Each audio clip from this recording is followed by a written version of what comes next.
Écoutez, une femme au profil décharné, maigre, blême, portant un enfant étonné, est là qui se lamente au milieu de la rue. La foule, pour l'entendre, autour d'elle se rue. Elle accuse quelqu'un, une autre femme, ou bien son mari. Ses enfants ont faim, elle n'a rien, pas d'argent, pas de pain, à peine un lit de paille. L'homme est au cabaret pendant qu'elle travaille. Elle pleure et s'en va. Quand ce spectre a passé, ô penseur, au milieu de ce groupe amassé, qui vient de voir le fond d'un cœur qui se déchire, qu'entendez-vous toujours? Un long éclat de rire.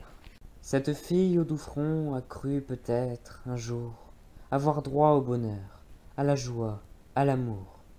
Mais elle est seule, elle est sans parents, pauvre fille, seule, n'importe.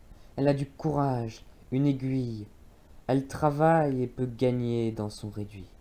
En travaillant le jour, en travaillant la nuit. Un peu de pain, un gîte, une jupe de toile. Le soir, elle regarde en rêvant quelque étoile.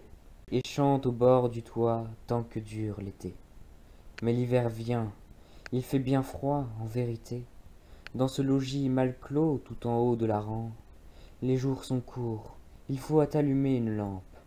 L'huile est chère, le bois est cher, le pain est cher. Ô jeunesse, printemps, aube, en proie à l'hiver. La faim passe bientôt sa griffe sous la porte, décroche un vieux manteau, saisit la montre, emporte les meubles, prend enfin quelque humble bague d'or. Tout est vendu, l'enfant travaille et lutte encore. Elle est honnête, mais elle a, quand elle veille, la misère, démon qui lui parle à l'oreille. L'ouvrage manque, hélas, cela se voit souvent. Que devenir? Un jour, ô jour sombre, elle vend la pauvre croix d'honneur de son vieux père, et pleure. Elle tousse, elle a froid, il faut donc qu'elle meure. À 17 ans, grand Dieu, mais que faire? Voilà ce qui fait qu'un matin, la douce fille alla droit au gouffre, et qu'enfin, à présent, ce qui monte à son front, ce n'est plus la pudeur, c'est la honte. Hélas, et maintenant, deuil et pleurs éternels, c'est fini. Les enfants, ces innocents cruels, la suivent dans la rue avec des cris de joie. Malheureuse, elle traîne une robe de soie. Elle chante, elle rit. Ah, pauvre âme aux abois. Et le peuple sévère, avec sa grande voix, souffle qui courbe un homme et qui brise une femme, lui dit quand elle vient: c'est toi, va-t'en, infâme. Un homme s'est fait riche en vendant à faux poids, la loi le fait jurer. L'hiver, dans les temps froids, un pauvre a pris un pain pour nourrir sa famille. Regardez cette salle où le peuple fourmille.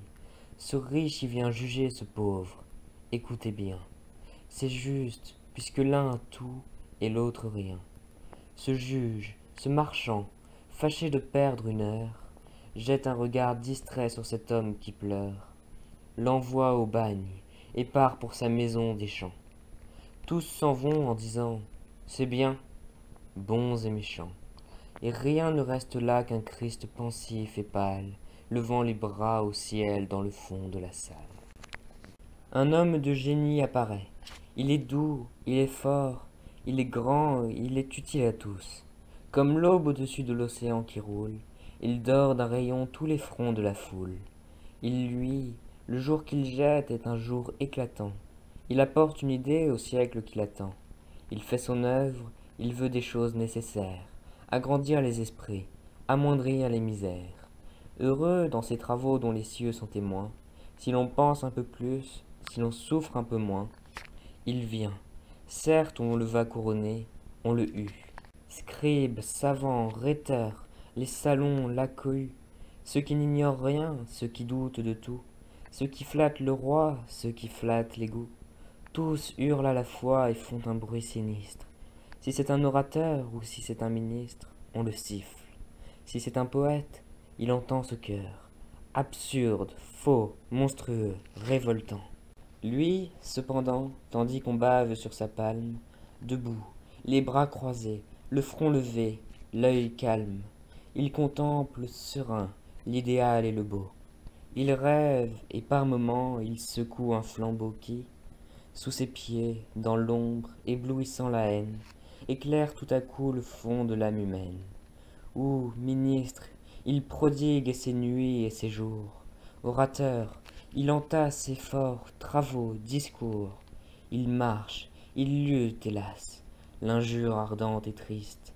À chaque pas qu'il fait se transforme et persiste. Nul abri, ce serait un ennemi public, un monstre fabuleux, dragon ou basilic, qu'il serait moins traqué de toutes les manières, moins entouré de gens armés de grosses pierres, moins haï, pour eux tous et pour ceux qui viendront. Il va semant la gloire, il recueille l'affront. Le progrès est son but, le bien est sa boussole. Pilote, sur l'avant du navire, il s'isole. Tout marin, pour dompter les vents et les courants, met tour à tour le cap sur des points différents. Et, pour mieux arriver, dévie en apparence. Il fait de même, aussi blâme et crie. L'ignorance, c'est tout, dénonce tout. Il allait vers le nord, il avait tort. Il va vers le sud, il a tort. Si le temps devient noir, que de rage et de joie. Cependant, sous le fait, sa tête à la fin ploie. L'âge vient, il couvert un mal profond et lent. Il meurt. L'envie alors, ce démon vigilant, accourt, le reconnaît, lui ferme la paupière, prend soin de la clouer dans ses mains dans la bière, se penche, écoute, épie en cette sombre nuit s'il est vraiment bien mort, s'il ne fait pas de bruit, s'il ne peut plus savoir de quel nom on le nomme, et, s'essuyant les yeux, dit « C'était un grand homme ». Où vont tous ces enfants dont pas un seul ne rit, ces doux êtres pensifs que la fièvre maigrit, ces filles de 8 ans qu'on voit cheminer seules? Ils s'en vont travailler 15 heures sous des meules. Ils vont, de l'aube au soir, faire éternellement dans la même prison le même mouvement, accroupis sous les dents d'une machine sombre, monstre hideux qui mâche on ne sait quoi dans l'ombre. Innocents dans un bagne, anges dans un enfer, ils travaillent. Tout est d'airain, tout est de fer. Jamais on ne s'arrête et jamais on ne joue. Aussi, quelle pâleur, la cendre est sur leurs joues. Il fait à peine jour, ils sont déjà bien lasses. Ils ne comprennent rien à leur destin, hélas. Ils semblent dire à Dieu, petits comme nous sommes, notre Père, voyez ce que nous font les hommes. Ô servitude infâme imposée à l'enfant, rachitisme, travail dont le souffle étouffant défait ce qu'a fait Dieu, qui tue, œuvre insensée, la beauté sur les fronts, dans les cœurs la pensée, et qui ferait, c'est là son fruit le plus certain, d'Apollon un bossu, de Voltaire un crétin. Travail mauvais qui prend l'âge tendre en sa serre, qui produit la richesse en créant la misère, qui se sert d'un enfant ainsi que d'un outil, progrès dont on demande, où va-t-il? Que veut-il? Qui brise la jeunesse en fleurs, qui donne en somme une âme à la machine et la retire à l'homme. Que ce travail, haï des mères, soit maudit, maudit comme le vice où l'on s'abattardit, maudit comme l'opprobre et comme le blasphème. Ô Dieu, qu'il soit maudit au nom du travail même, au nom du vrai travail, saint, fécond, généreux, qui fait le peuple libre et qui rend l'homme heureux. Le pesant chariot porte une énorme pierre, le limonier, suant du mort à la croupière, tire, et le roulier fouette, et le pavé glissant monte, et le cheval triste a le poitrail en sang. Il tire, traîne, geint, tire encore et s'arrête. Le fouet noir tourbillonne au-dessus de sa tête. C'est lundi. L'homme hier buvait au porcheron un vin plein de fureur, de cris et de jurons. Oh, quelle est donc la loi formidable qui livre l'être à l'être et la bête effarée à l'homme ivre? L'animal éperdu ne peut plus faire un pas. Il sent l'ombre sur lui peser. Il ne sait pas, sous le bloc qui l'écrase et le fouet qui l'assomme, ce que lui veut la pierre et ce que lui veut l'homme. Et le roulier n'est plus qu'un orage de coups tombant sur ce forçat qui traîne des licous, qui souffre et ne connaît ni repos ni dimanche. Si la corde se casse, il frappe avec le pied, et le cheval, tremblant, hagard, estropié, baisse son cou lugubre et sa tête égarée. On entend, sous les coups de la botte ferrée, sonner le ventre nu du pauvre être muet. Il râle, tout à l'heure encore il remuait, mais il ne bouge plus, et sa force est finie, et les coups furieux pleuvent, son agonie tente un dernier effort, son pied fait un écart, il tombe, et le voilà brisé sous le brancard. Et, dans l'ombre, pendant que son bourreau redouble, il regarde quelqu'un de sa prunelle trouble, et l'on voit lentement s'éteindre, humble et terni, son œil plein de stupeur, sombre de l'infini, où luit vaguement l'âme effrayante des choses. Hélas! Cet avocat plaide toutes les causes. Il rit des généreux qui désirent savoir si blanc n'a pas raison avant de dire noir. Calme, en sa conscience, il met ce qu'il rencontre, ou le sac d'argent pour, ou le sac d'argent contre. Le sac pèse pour lui ce que la cause vaut. Embusqué, plume au poing, dans un journal dévot, comme un bandit tuerait cet écrivain diffâme. La foule hait cet homme et proscrit cette femme. Ils sont maudits. Quel est leur crime? Ils ont aimé. L'opinion rampante accable l'opprimé, et châte aux pieds des forts pour le faible est tigresse. De l'inventeur mourant le parasite engraisse. Le monde parle, assure, affirme, jure, ment, triche, et rit d'escroquer la dupe dévouement. Le puissant resplendit et du destin se joue, derrière lui, tandis qu'il marche et fait la roue. Sa fiente épanouie engendre son flatteur. Les nains sont dédaigneux de toute leur hauteur. Ô hideux coin de rue où le chiffonnier morne va, tenant à la main sa lanterne de corne. Vos tas d'ordures sont moins noirs que les vivants. Qui, des vents ou des cœurs, est le plus sûr? Les vents. Cet homme ne croit rien et fait semblant de croire. Il a l'œil clair, le front gracieux, l'âme noire. Il se courbe, il sera votre maître demain. Tu casses des cailloux, vieillard, sur le chemin. Ton feutre humble et troué s'ouvre à l'air qui le mouille. Sous la pluie et le temps, ton crâne nu se rouille. Le chaud est ton tyran, le froid est ton bourreau. Ton vieux corps grelottant tremble sous ton sarrau. Ta cahute au niveau du fossé de la route offre son toit de mousse à la chèvre qui broute. Tu gagnes dans ton jour juste assez de pain noir pour manger le matin et pour jeûner le soir. Et, fantôme suspect devant qui l'on recule, regardez de travers quand vient le crépuscule. Pauvre au point d'alarmer les allants et venants, frères sombres et pensifs, des arbres frissonnants, tu laisses choir tes ans ainsi que leur feuillage. Autrefois, homme alors dans la force de l'âge, quand tu vis que l'Europe implacable venait, et menaçait Paris et notre aube qui naît. Et, mère d'hommes, roulez vers la France effarée, et le russe et le Hun sur la terre sacrée se ruaient, et le nord revomir Attila. Tu te levas, tu pris ta fourche en ces temps-là, tu fus, devant les rois qui tenaient la Champagne, un des grands paysans de la grande Champagne. C'est bien, mais vois là-bas le long du vert sillon, une calèche arrive, et, comme un tourbillon, dans la poudre du soir qu'à ton front tu secoues, mêle l'éclair du fouet au tonnerre des roues. Un homme y dort, vieillard chapeau bas, ce passant fit sa fortune à l'heure où tu versais ton sang. Il jouait à la baisse et montait à mesure que notre chute était plus profonde et plus sûre. Il fallait un vautour à nos morts. Il le fut. Il fit travailleur âpre et toujours à l'affût, suer à nos malheurs et des châteaux et des rentes. Moscou remplit ses prés de meules odorantes. Pour lui, Leipzig payait des chiens et des valets, et la Bérésina charriait un palais. Pour lui, pour que cet homme ait des fleurs, des charmilles, des parcs dans Paris même ouvrant leurs larges grilles, des jardins où l'on voit le cygne errer sur l'eau, un million joyeux sorti de Waterloo, si bien que du désastre il a fait sa victoire, et que, pour la manger, et la tordre, et la boire, ce Shylock avec le sabre du Blucher a coupé sur la France une livre de chair. Or, de vous deux, c'est toi qu'on hait, lui qu'on vénère. Vieillard, tu n'es qu'un gueux, et ce millionnaire, c'est l'honnête homme.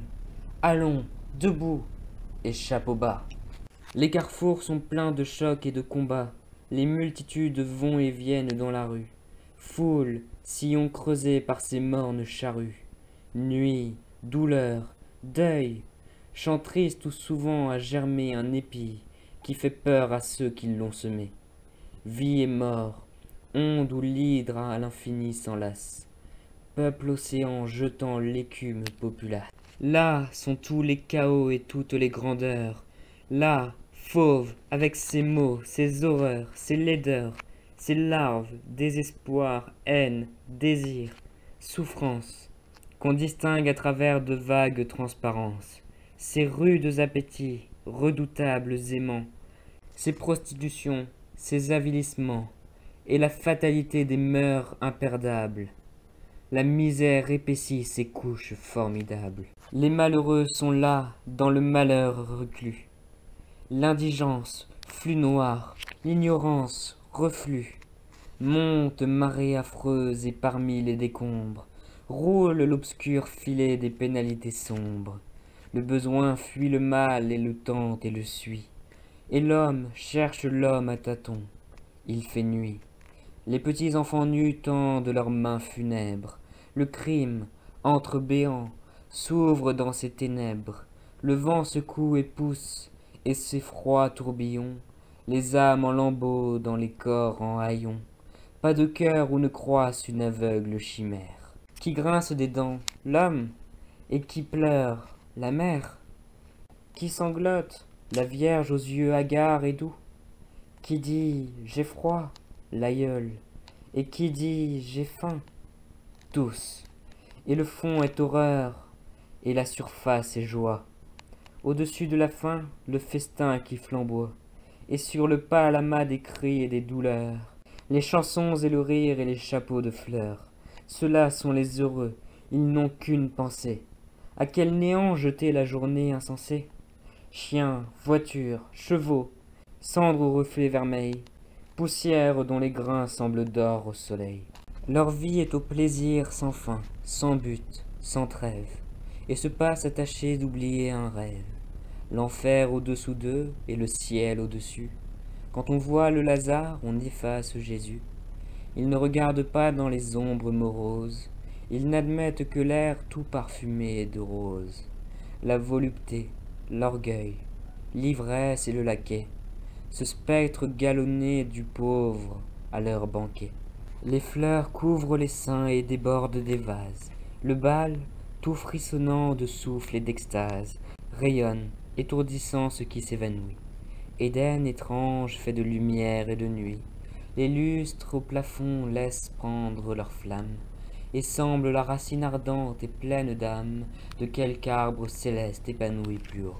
Noir paradis dansant sur l'immense cachot, il savoure, ravi, l'éblouissement sombre des beautés, des splendeurs, des quadrilles sans nombre, des couples, des amours, des yeux bleus et des yeux noirs. Les valses, visions passent dans les miroirs. Parfois, comme aux forêts la fuite des cavales, les galops effrénés courent par intervalles. Le bal reprend haleine, on s'interrompt, on fuit, on erre deux à deux, sous les arbres sans bruit, puis, folle et rappelant les ombres éloignées, la musique jetant les notes à poignée, revient, et les regards s'allument, et l'archer, bondissant, ressaisit la foule qui marchait. Ô délire!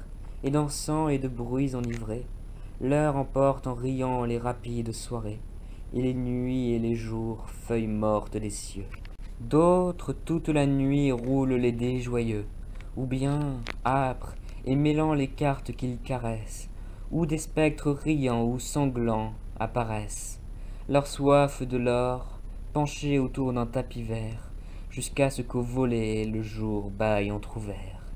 Poursuit le pharaon, le lance-quené ou l'ombre, et pendant qu'on gémit et qu'on frémit dans l'ombre, pendant que les greniers grelottent sous les toits, que les fleuves passant pleins de lugubres voix, heurtent aux grands quais blancs les glaçons qu'ils charrient, tous ces hommes contents de vivre, boivent, rient, chantent, et par moments on voit au-dessus d'eux deux poteaux soutenant un triangle hideux qui sortent lentement du noir pavé des villes. Ô forêt, bois profond, solitude, asile.